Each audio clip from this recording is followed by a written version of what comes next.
Welcome to New Life Live with host and founder of New Life Ministries, Stephen Arterburn. New Life Live is dedicated to transforming lives one at a time, thanks to the giving hearts of you, our listeners. Our goal is to provide you with wisdom from God's Word to give you hope and help in life's hardest places. If you have a question you'd like to ask today, our phone lines are open. Call 1-800-229-3000. That number again is 1-800-229-3000. Now here's Steve. Well, hello everybody. Welcome to New Life Live. Milan Yerkovich sitting in for Steve Arterburn, and I'm with Chris Williams. What an honor. How are you? The honor's all mine. It's great to be with you. It always is. We always have fun together. We do. Hey, school's out. I know you have kids. I have kids and I have grown kids and lots of grandkids. But what are some of your thoughts about what happens to parents when school gets out and what happens to the kids? It kind of puts everybody into a bit of a frenzy, right? It really does. I'm actually the lucky one because I go to work and then my wife has to figure out what to do. It's kind of lost on you what's going on around there. No, I actually this morning driving down here, I got a text from her and she's like, "Hey, some girlfriends want to take the kids down to the beach." Yeah. But there's also just like all of the work involved with that. Right. And so there's just, like you were saying, you're out of routine once you get into a rhythm, but then once that rhythm is gone, then you have to do the hard work of figuring things out. Yeah. Things at our counseling center really change because people's schedules, the ability to come consistently to appointments, sometimes are predicated on, I know my kid's in school and I have these times allocated that I can go do things. I think it's really important that we as parents be very intentional with our kids during their vacations and breaks to create connection that isn't just around watching video screens and TV and all those kinds of things. What are some ways that you like to think about intentionality with your kids and your wife and family? What are some things you do? Well, like every other family, we fight against the screen time. Yeah. And it's very strong, very tempting. But one of the things we just like to do, like right before bed last night, we played Hi-Ho Cherry-O. Like just playing games. What is Hi-Ho Cherry-O? It's just a little kid's board game that like my 4-year-old can play, and so can my 8-year-old. And so my 8-year-old tends to be a little too competitive with it, can throw things around. Yeah. But playing games, is something that we just really enjoy. Whether it be sports outside or board games inside, or my 4-year-old Alex has an unbelievable imagination, and so he'll make up games. Half the times they don't make sense whatsoever, again, which frustrates my 8-year-olds because he wants everything fair and to make sense. But the most important thing is that we're just finding time to be together, whether it be an evening walk and games at bedtime or a afternoon or evening at the beach. Good. Well, having fun is one of the key things, and being spontaneous, creative, being silly. I'm known as Silly Poppy in my family's household because I do silly things, but water fights and then go to the pool, play, all kinds of things like that. Chasing around the yard, kids love that, and they love to touch and hug and play and wrestle. Just important stuff. That is until they turn to be 18, then it's a little harder. Yeah. Hey, be sure to call us 1-800-229-3000, 1-800-229-3000. We want to talk to you. We want to hear what's going on in your life. We want you to call us. Chris and I are here. We'd love to chat with you. That's what New Life is all about, giving people a chance to call in, bring whatever is on your heart, what's pressing against and into your life. And Chris, in so doing, other people are encouraged because there's a realization we all struggle with those same things. Absolutely. There's very little that all of us don't struggle with. Some of our deals may be unique, but the process of suffering and struggle is universal. And the crazy thing is we think we're alone in it, but we're not. Yeah. Yeah. Good. Yeah, be sure to call us. We'll be here in the studio for 2 hours, 1-800-229-3000. Give us a call, and we will look forward to talking with you. And we look forward to that, and we will be right back.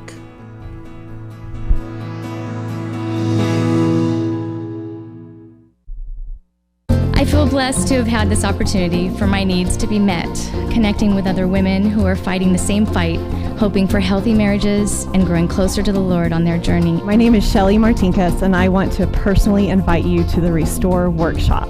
If you have been affected by betrayal, it might be that your husband has been looking at pornography, it might be an emotional, physical affair. I would love for you to come join us. I feel encouraged and hopeful that even in my struggle, I am enough. You will leave with hope, with a community of sisters ready to support you, and you will also leave with tools to move you forward on this journey. Through the sharing in our small group, I realize that I am not alone. Please don't hesitate.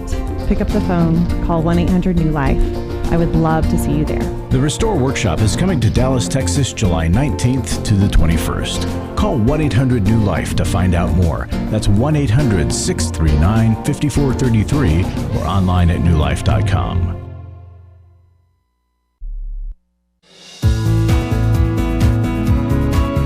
To find out more information about New Life or to order any of the resources mentioned on today's program, call 1-800-NEW-LIFE. Now back to New Life Live. Welcome back, everyone. This is New Life Live. Milan, Yerkovich, Chris Williams sitting in for Steve Arterburn today, and we are delighted to be with you. Chris, do you know what's coming up in D.C. this? I was very curious. I was just asking on break, hey, when is the next Intimacy and Marriage Workshop? It is the 28th of June, the end of this month in Washington, D.C. Kay and I will be there along with Steve, and we share some things that really help couples have some breakthroughs in their relationship, one of which is the expectations that people have for relationship. Yeah. That if I truly have the right loving partner or the fantasy of a soulmate, or if we really were meant for each other, we would just get along, we wouldn't have any difficulties or pain. You'd be able to read my mind and kind of, if you really loved me, you'd know what was going on inside and be able to predict all that. So in fact, that's some of the stuff we discussed, some of the expectations that people walk into marriage with. And then we cover sexual issues, some of the basic struggles that couples have sexually. And it's something that's not addressed in the church, sadly. Yeah. I think churches are very shy to talk about sexuality and sexuality in a marriage. And so we do that. And then Steve talks about some very meaningful things from his books as to what people need to stop doing that's counterproductive to a relationship and what they need to begin doing. It's back to that intentionality thing again that we talked about with playing with your kids. And those are some of the things we talk about. And we mustn't forget the value of the therapists. We have 20 therapists there, and they have a group of 4 to 5 people, I should say couples. And they will meet 5 times during that weekend, and they will then process what we're talking about in the lecture sessions, and then they will also do work with their group. Now, you've done a lot of groups. Yeah. And what's the value of a group in your mind? I think what we talked about right before the break is that you're not alone. Yeah. And that the struggles that we experience in marriage are very, very common. And that, we all think my marriage is uniquely broken at such a level that we're sort of the strange ones that can't make it work, that can't stay in love even if we fell in love. And in the group process, you start realizing that other people have similar struggles. And the other thing is, like, people can express things that maybe you're feeling or thinking, but you can't quite access, and they say it, and you have this really positive Me Too moment. Like, oh, that really helped me. It's incredibly insightful. One of the secrets that I let people know is that group therapy oftentimes can be actually more beneficial than individual. And what I would also say about the weekend, and I'm not exaggerating here whatsoever, it's about 6 months of therapy packed in to 2.5 days. And like you said, the breakthroughs that can happen are incredibly significant. And I want to go back to something that you had mentioned that I see in my office all the time. And there are kind of 2 things that I think go together. They're expectation and mind reading. And so, Milan, for you and what you see, where do we get tripped up with expectations? Like, we all have them, but where do we go wrong with them? Well, I think the world, what the world portrays, what Hollywood portrays, what movies portray, and then what our heart and the fantasies that lie within it, the wish for things to be different than what they are. They set us up, especially if we have any pain, they set us up to have expectations, wants, and desires that aren't realistic. And so there's this idealism that gets superimposed upon relationship, friendships, jobs, organizations. And then when reality is suddenly seen or thrust upon us, we then are deeply disappointed. And so part of the problem is, do we have realistic assessments when we enter into contractual or relational connections? And most of the time we don't. I ask people all the time, who did premarital work with you before you got married? And they'll say, well, nobody. Or they'll say, what'd you do? And they go, well, we had 6 weeks. I said, did anybody ask you any hard questions? Did they tell you any difficult truths? And they'll say, no. And what about the person that married you? Did they ask you any hard questions? Did they say anything about the challenges that are lying ahead? No. And so then the couple is left to still hang in their fantasies, and they're stuck there. And then they're disappointed when reality hits and they think something's wrong. Yeah. We should have had this great relationship. Let's go to Mary from Massachusetts. She listens on WEZE. Let's go to Mary. Mary, Milan and Chris here. How are you? Welcome to New Life. Good. How are you? Good. Thank you. You listen on WEZE. So tell me how we can help you. Well, I am a victim of bathroom. I was doing a camera in a bathroom, and it was a relative in my family. And he took pictures of, and I guess he used it for pornography, and his ex-wife had caught it. Now they're divorced. He had spent time in jail, but not enough time. And this happened 4 years ago, and it's very hard for me to get past it. I don't blame you. So your nephew puts a camera in the bathroom. Yeah. And I guess what you're saying is that he's had to do jail time for that. Is that right? Oh, yeah, he did jail time, but you know what? The problem with him is there's no remorse for what he's done. He sent it to me, he sent it to a couple of other family members. Right. He said no remorse. Well, no remorse. No remorse, but what I heard you say is your biggest issue is that I can't get past it.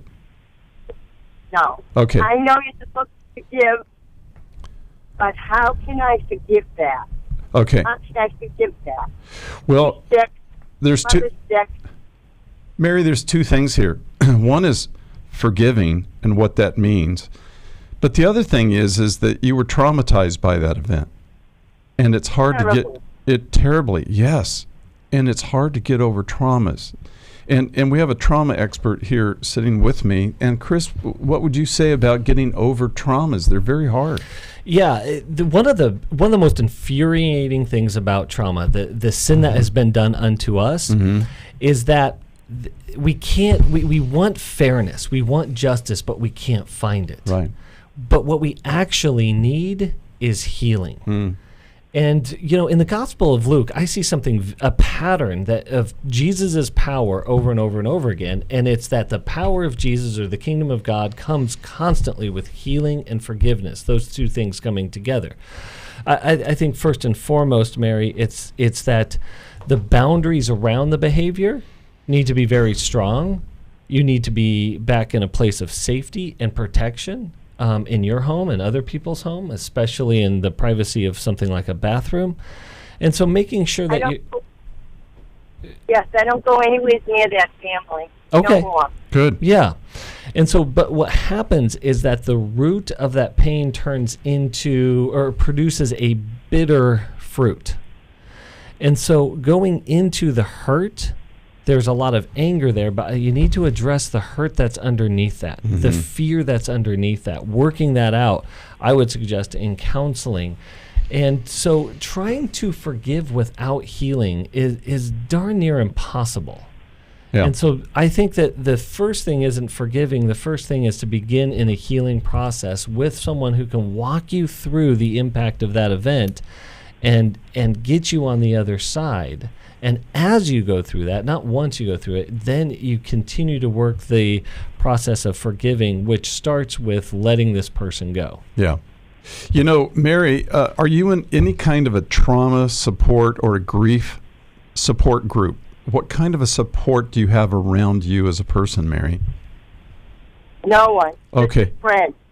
Okay. And you live in a very populated state of lots of great groups and therapists and different things like that. If you were to get into a trauma or grief recovery group where you have people around you, you'll be able to process the trauma that you experience. Because if we find that something secretly was done to us and we didn't know about it, it feels like betrayal. It's very frightening. You realize somebody has been observing me and I thought I was private. It's shameful in many respects. And he's not remorseful. He doesn't have to be a person who is apologetic. You can let him go by learning to grieve the loss and get in with a group of people that can tell you how much you are worth and to help you process that. And then sometime later, Chris, you said this, she can then forgive, which means to let him go. Yes. See? But trusting, and I like you said, I like what you said, Mary, we don't hang around with that family anymore. So, and that's good because I wouldn't trust them or the family or that young man anymore. So you want to get in a support group, and we're going to send you a book, and Forgiving the Unforgivable, and it may help you in that journey. But Mary, I'm glad you called. I'm so sorry that happened to you. And I think I remember talking to you before. Did you call into our show once before? I may have a while back. Yeah. I'm not sure. Well, I kind of remember, but I'm certainly glad you called in again. And Mary, I thank you for calling us. And, you know, Chris, this whole concept of trauma, when we've been suddenly surprised and shocked at an invasion in our life, trauma sticks itself in the brain. Way deep down in the brain. Way deep down. And the brain sort of seizes it and grabs on and holds on to that. And we're trying to do stuff over here to try and get free. And EMDR is one of the processes whereby we can release trauma. Can you give us a 15-second, 30-second overview of what that process looks like? Yeah, the EMDR process allows the healing part of the brain to talk with the stuck part of the brain. So we all have a natural healing, self-healing mechanism in our body, like a scab. EMDR just helps that scab take form and the healing begin by getting the different parts of our brain communicating so that we don't live underneath the trauma, or even with the trauma, we can begin to live above the trauma. Right. And so we recommend that for Mary and anybody else in the radio audience who has been traumatized or hurt, and they find that their whole life, as I heard one person say, if you haven't resolved your trauma, you'll spend your whole life living out that trauma instead of living out your life. And in order to get free, there are people that specialize in this. The pain that we do not resolve, we will recycle. It recycles and it leaks out all over the place. So, Mary, thanks for calling in. Let's talk to Rhonda in Portland, Oregon. You listen on the app. So, hi, Rhonda. How are you? I'm doing all right. Thanks for taking my call today. You are so welcome. Tell us what's on your mind. Well, so I've had some really strong romantic feelings for an individual, and they don't reciprocate them. And I don't know how to let go of those feelings and move on and let it just be platonic like it should be. How long did you know this person? I have known him for almost a decade, almost 10 years now. Does he know about your feelings, Rhonda? Yes, he does. Okay. And what does he say to you about your attraction toward him? He really doesn't say too much. He just dodges and avoids if it ever came up. Okay, so he's kind of like a boxer in the ring, bobbing and weaving a little bit, trying to avoid what you're sharing with him. Is that right? Exactly. And so your question is, what do I do with these strong feelings? And he won't love you back. Is that right? Yeah. Okay. Well, boy, I think that's something many of us have felt. And when we come back from the break, we're just going to chat with you about that, because I'm so sorry that's going on. I think that's a very difficult thing, to have love for someone and for them not to offer that love back. Boy, it's sad. So we're going to talk about that in just a moment. So hang on the line, Rhonda, and we're going to talk with you as soon as we get back from this break. This is New Life Live. Milan, Yerkovich, Chris Williams. We'll be right back. I came into this thinking that my husband was the cause of many of our issues. The New Life Intimacy and Marriage Workshop is coming to Washington, D.C. June 28th to the 30th. But after learning about our attachment styles, I understood how our past hurts were playing into our present problems. Join Steve Arterburn. It's been a dream of mine for a long time to help people to grow more intimately together, and we believe that everybody has room to grow in the intimacy level of their life. And Milan and Kay Yerkovich. We help couples understand how their attachment style is sabotaging their current relationship. And then we teach them how to create comfort in a relationship. To register or to find out more, call 1-800-NEW-LIFE. That's 1-800-639-5433 or go to newlife.com. Here at this workshop, we had our first ever conversation without yelling, blaming, and accusing. 1-800-NEW-LIFE. Hi, this is Steve Arterburn, and for 30 years, New Life has been the most trusted name in Christian counseling. I'm an addict, and I'm trying to get God in my life again. You seem to be able to get to the crux of a problem quickly. Our Christ-centered treatment programs can help you break free to embrace all that God has for you and your family. I just want to thank you guys for bringing me to a relationship with Jesus. There really is help for marital problems, depression, addictions, panic attacks, and feelings of hopelessness. I came back with so many tools to help me prepare myself to fight this struggle and this battle that I have every day. You can start living again today, living the life God intended for you. Help is available at 1-800-NEW-LIFE. They did care, and they did follow up very lovingly, and it made all the difference in my life. Call us at 1-800-NEW-LIFE. Someone who cares is waiting at the other end of the phone. God can open the door to a better tomorrow right now. Just call us at 1-800-NEW-LIFE. 1-800-639-5433.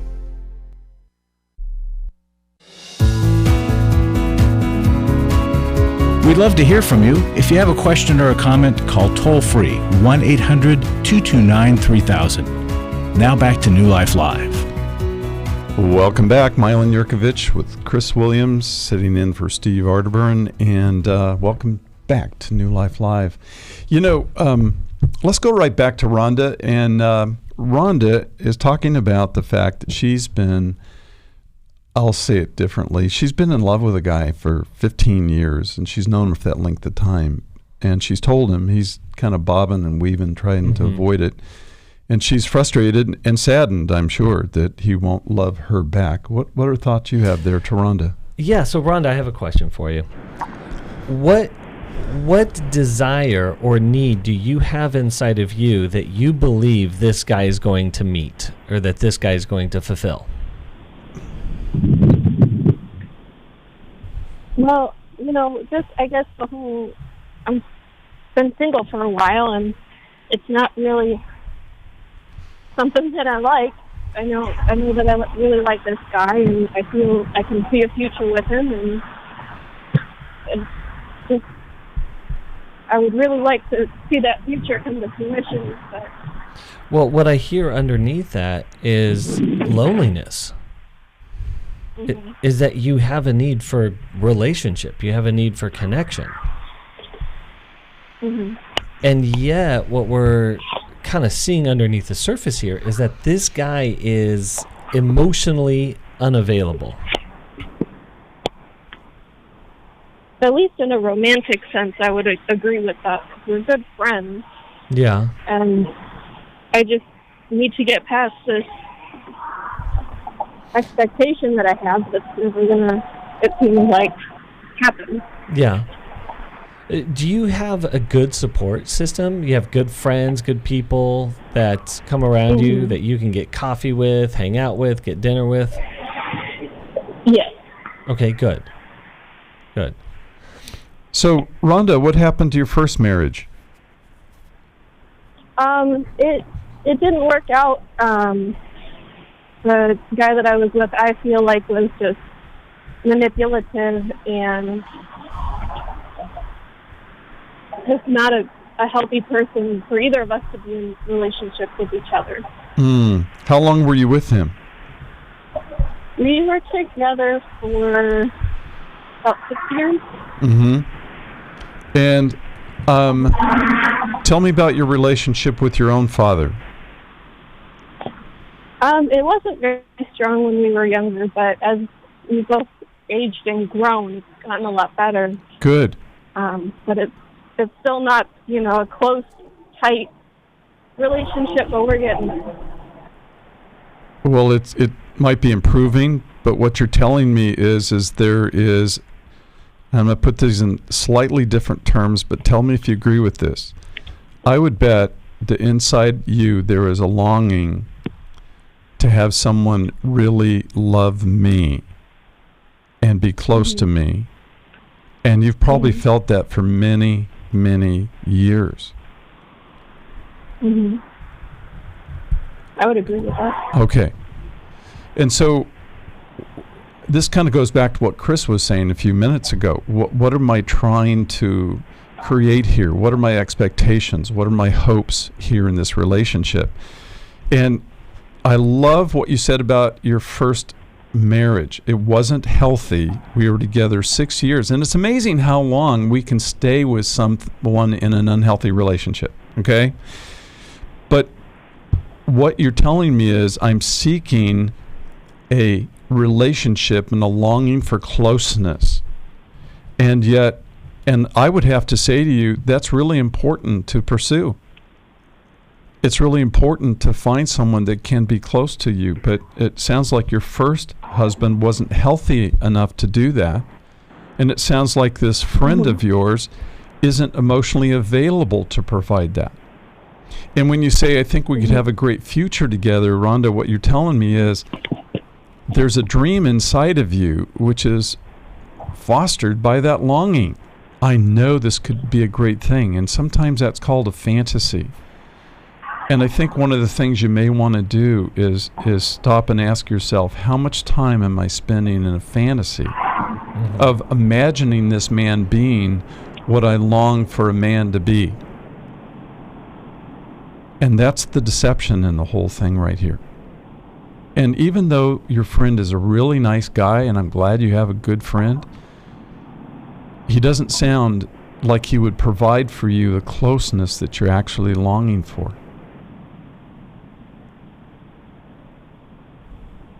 That could make sense. Okay.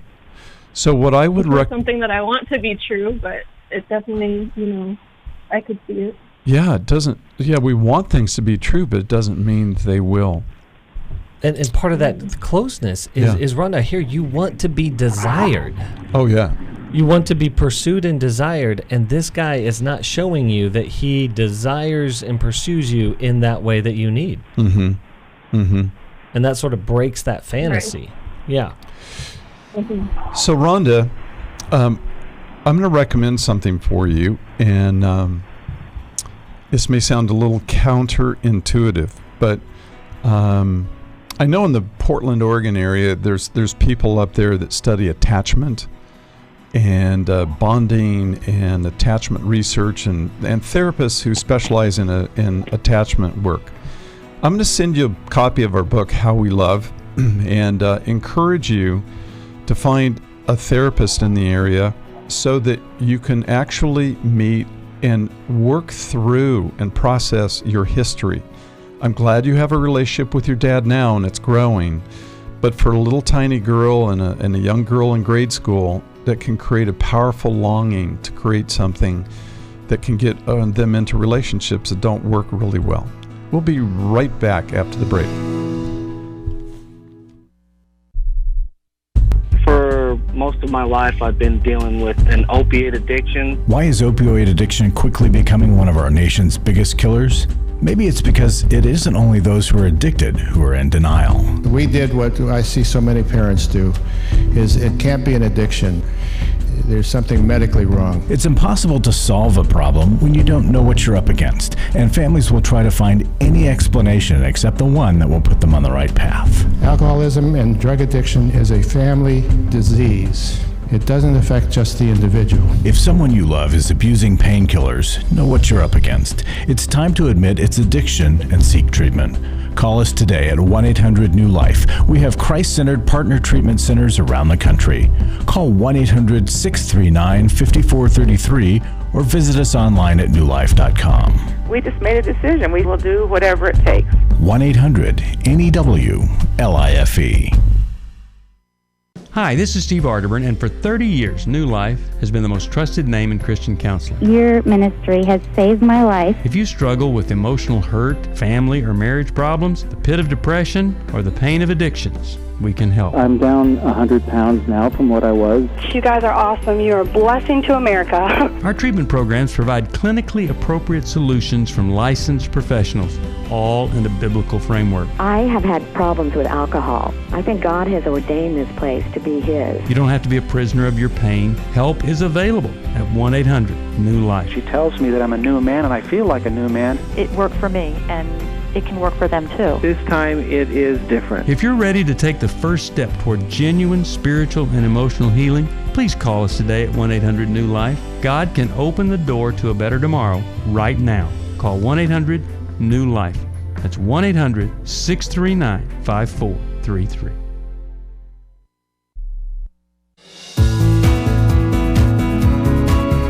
We're glad you joined us for New Life Live. To be a part of the program, call 1-800-229-3000. Now back to New Life Live. Welcome back. Milan Yerkovich with Chris Williams. And, Chris, we have some incredible donors here at New Life. And I have to say, I'm a big believer in New Life. They're well organized and very fiscally responsible organization. Mm-hmm. And we have a matching gift, and it's really cool that any gift that a person sends in will be doubled in this season of time. And it's really important that, and I love it. People like, is a matching gift manipulative? No, not at all. No, a matching gift is doing just that. The kingdom of God talks about it all the time, and that things are expanded. Yeah. So what we want to invest, we want to increase that investment all the more. Yeah. And so what's awesome again is that any donation you give is automatically doubled. Yeah. And if you do, we will send you, we will thank you. Yeah, if you're looking on our Facebook if you're Live, on Facebook Live, you can see that you will get, I don't know if there's t-shirts involved here, but at least the New tote. Life Live tote. Mm-hmm. And it's a thermal tote. Now, Chris, here's a mystery I don't understand. Okay, you ready? Yeah. If you put something hot in there, it'll stay hot. Yes. And if you put something cold in there, it'll stay cold. Yes. How does the bag know what to do? It's witchcraft. Which one to do? How does the bag know whether it's supposed to keep the stuff hot or keep it cold? It's the marvels of modern science is all I can say. That's above my pay grade right there. How does it know? Okay, well, we're in the studio for 2 hours, and be sure to call us 1-800-229-3000. And let's go to Richard in Boston, Massachusetts. He's listening Sirius XM satellite. Richard, welcome to the show. How are you today? Good, sir. How are you? Very blessed. Good.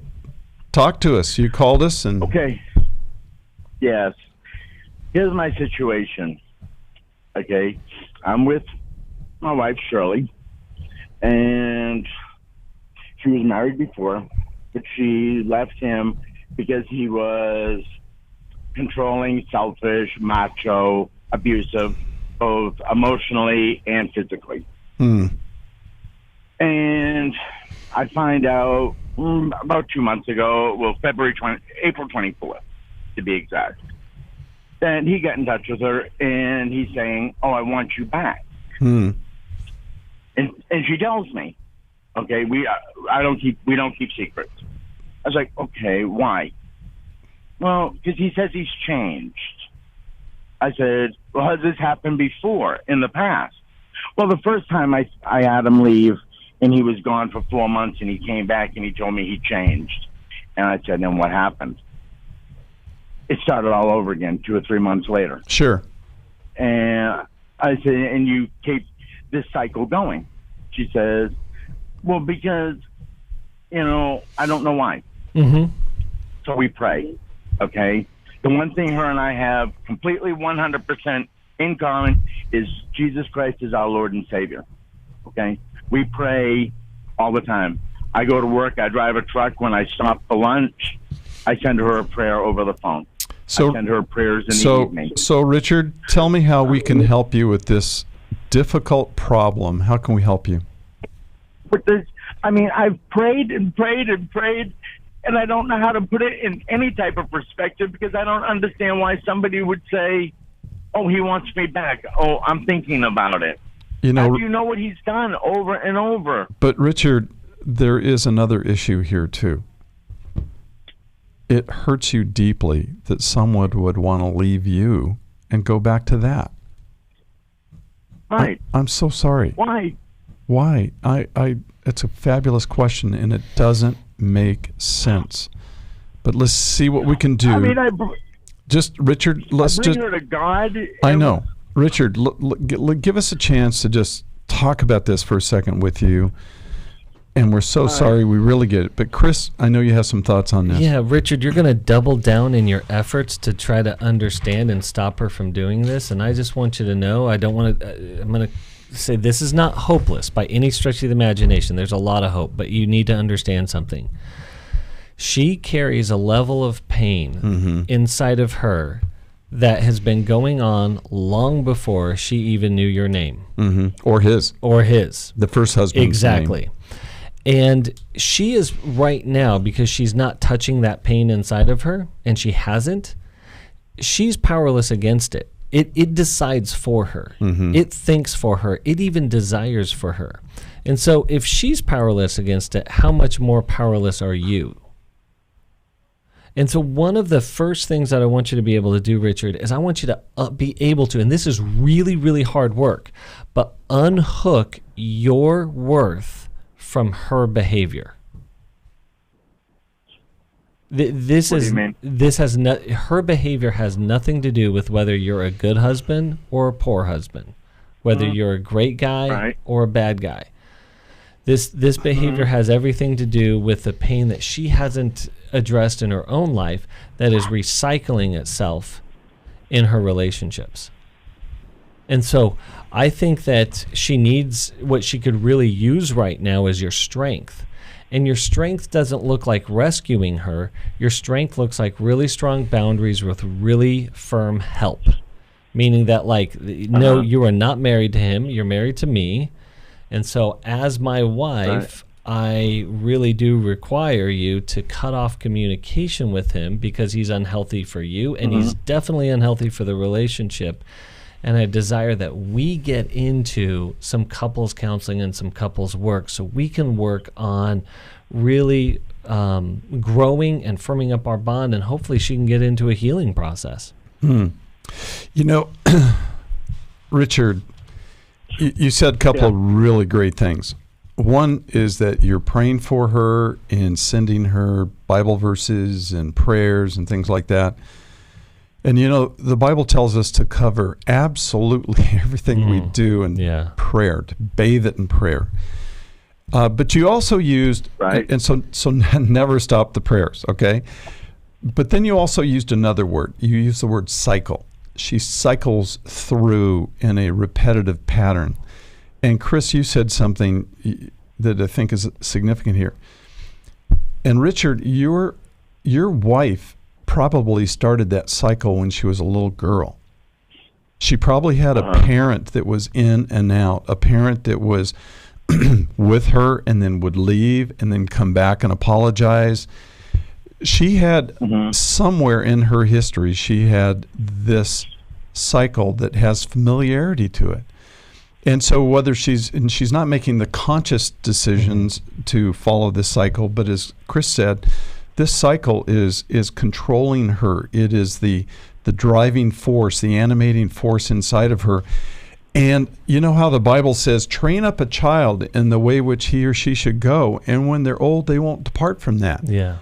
But the true is also, it's also true from a negative viewpoint. Yes. If you train somebody up in a pattern, when they're old, they won't depart from it. Yeah. And so what's important here, Chris and Richard, is just what Chris said. Get into a therapist that can help the two of you sort this out so that you know what it is you're working with. And I guarantee you, and I rarely do this, and I'm not a betting man, but I guarantee you there's a historical basis for her being drawn back to the flame.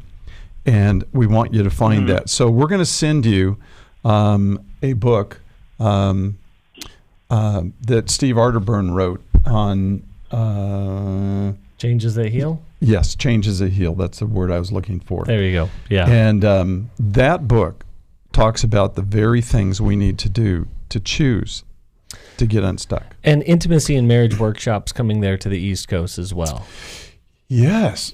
Yeah, absolutely. I think they're in Boston. Hugely and helpful. The end of the month of June, we're going to be there on the 28th in Washington, D.C., and we would love to have you there, Richard. You know, if people join Club New Life, we're talking about the donations and the gift, the matching gift. But if you join New Life in the Club New Life group, it is a monthly support of this ministry. And this ministry depends heavily, not because it's poorly run fiscally, but because we have to pay to be on the radio. It's very expensive to pay for Christian radio. And we will send you the best of New Life's books. This library, I just have to jump in. It's amazing. Well, it's so incredible. It is, and I'm quite honored that Kay and I are on that. But you'll get a copy of How We Love, Changes That Heal, which we were just talking about, Boundaries, Healing is a Choice, Intimate Deception, Forgiving What You Never Forgot, and Every Man's Battle, and the Secrets Women Keep. Now that is kind of the who's who of books with respect to the hosts and hostess of New Life Live. And if you join New Life and call in and or go online, you can join Club New Life for a basic, gift per month, and we'll send you those books, and it's worth it. It's absolutely a great gift. Now we'll be right back for our closing segment. We'll be back in just a moment. My wife asked me for the first time in 2011 if I would consider myself a sex addict, so I signed up. I'd read the Every Man's Battle book, and it was a great book, but the workshop, it was the experience that really was key for me. If they go to EMB, they're going to be in good hands. This is a safe place. They're going to be surrounded by men that simply walk the talk. The weekend leaders that they will go through this workshop with, they'll help them to get to the root of their issues. I've been through a number of well-preached sermons, listened to and read countless books, been to a number of seminars, but EMB for me was a game changer. It truly saved my life. Being in this community, being in this workshop, being around these men will change them if they'll let them. You're going to encounter men that will meet you where you're at, and you will instantly walk into a safe place where they're welcome. If you're struggling, call us. We don't want you to go on struggling. Just give us a call. It's 1-800-639-5433. It's 1-800-NEW-LIFE. Last year after Every Man's Battle, I was so moved by the transformation that I saw, not only in myself, but in the guys in our small group and the other people that were there and the stories that I heard, that I decided to go ahead and join Club New Life as a contributor to that. You can help New Life Live stay on the air by joining Club New Life today. Call 1-800-NEW-LIFE. That's 1-800-639-5433. You guys are doing God's work here. You're restoring marriages. You're giving people hope. It's just been such a blessing to me, and I just wanted to encourage you all. When you see something good that God's doing, just jump on that and help support that. Support Club New Life, and together we can help hurting people find help and hope in life's hardest places. Call 1-800-639-5433. Give your support to them if you can, and just help them do what God's doing here in the world. Call 1-800-639-5433 to join Club New Life today.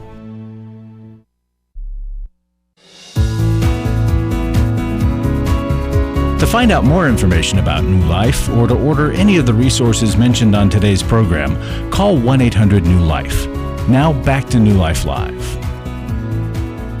Welcome back. Milan Yerkovich with Chris Williams. And we're going to be in the studio for another hour. So please give us a call at 1-800-229-3000. 1-800-229-3000. We would love to talk to you. If you're still on the holding, please hang on. We will get to your call. Let's go to Carol in Boston, Massachusetts. She listens on WEZE. Hi, Carol. How are you? Carol, are you there? Yes. Hi, this is Carol. Hi, Carol. How are you? I'm nervous. Nervous? Well, yes. Then you called just the right place. We just try to help people feel less at home. Less nervous. Yeah. We're hanging out in our living room. That's Yeah. all we're doing today. Yep. Okay. Carol, what's on your mind? What would you like to share with us today? Okay. I guess my problem is that I get nervous around people in general. Getting together with people. I'm 62 years old, and I've had this problem all my life. Sure. I've been told that I either talk too much, I don't talk enough, I talk too loud, and it probably, you think that's the reason why I feel this way. In fact, hey, Carol, can I ask a question? Let me ask a question. Whose voice do you hear? Pardon me? When you hear those statements that you talk too much or don't talk enough or you talk too loud, whose voice is on those words?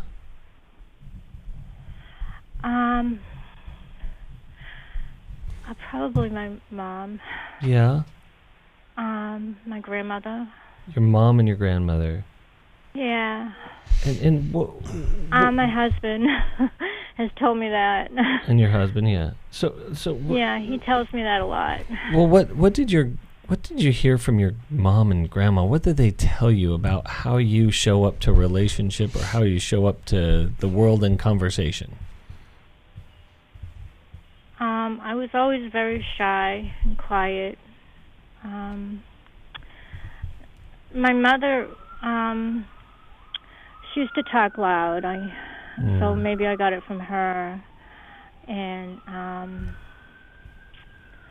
but I guess my problem is that I feel uncomfortable around people.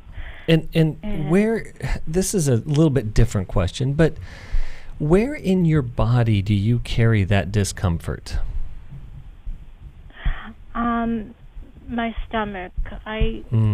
Yeah. I get like sometimes I nervous stomach. Like I want to throw up. Yeah. No. It's a nauseous feeling. Yeah. It's very uncomfortable. It's uncomfortable being in my skin. I just feel very uncomfortable around people, and I don't have any friends.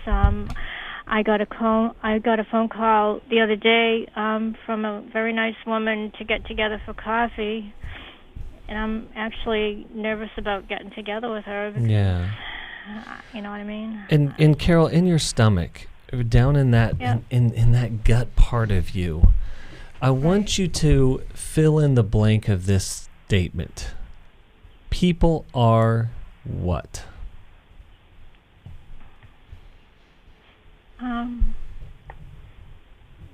See, this is my problem. I mean, I'm even having trouble talking to you. Yeah, that's okay. Still in a sentence. Yeah. But your gut believes that people are what? Well, it depends on the people. I don't trust people.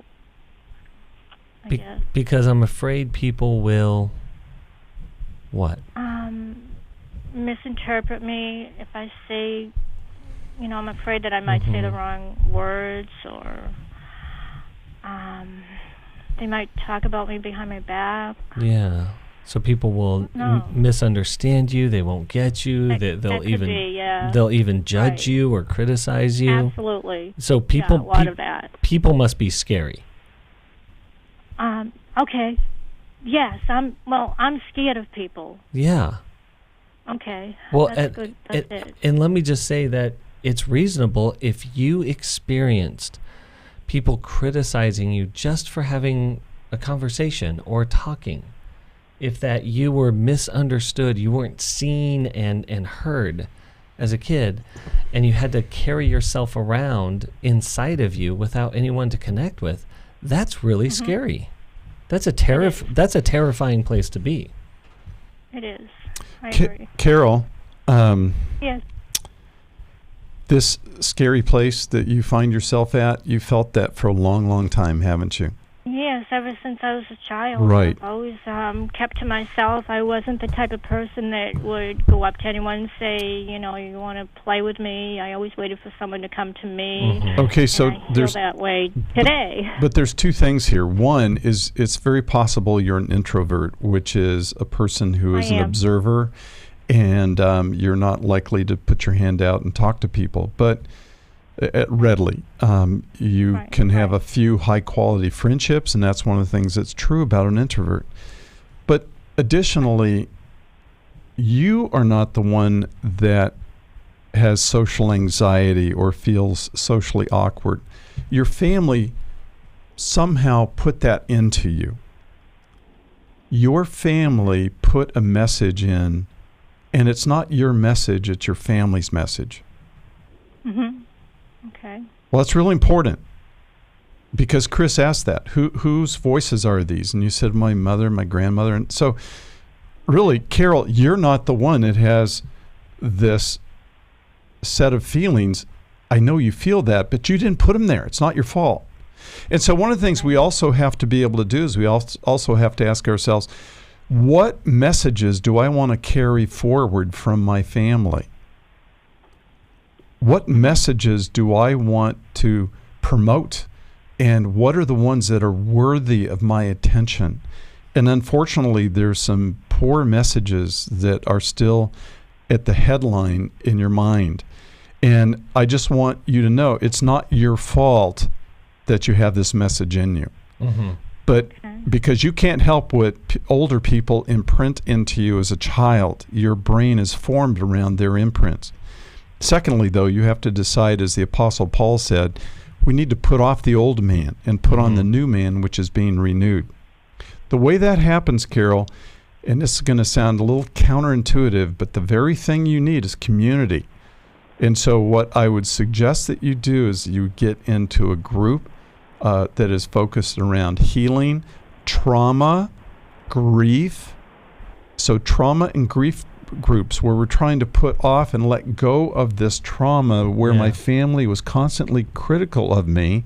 Not necessarily one big T trauma, but a bunch of small T's strung together where I have been formed and shaped by other people. And Carol's going to have to rise up and with the help of that group say, I no longer want to carry this message. And the group will help to socialize you. The group will help you learn to be comfortable with people. And reshape a belief about people. That's right. That people are no longer scary, but people are to be loved and to receive love from and to be in connection with. So, Carol, we have to go. The show is almost over. I'm going to send you the book, Take Your Life Back by Steve Arterburn. And we thank everyone for listening to us today. Remember, we're in the studio for one more hour, and we'd love to have you call 1-800-229-3000. And for Chris Williams, myself, Milan, Yerkovich, and for all of us at New Life, we thank you for being with us, and we'll see you next time.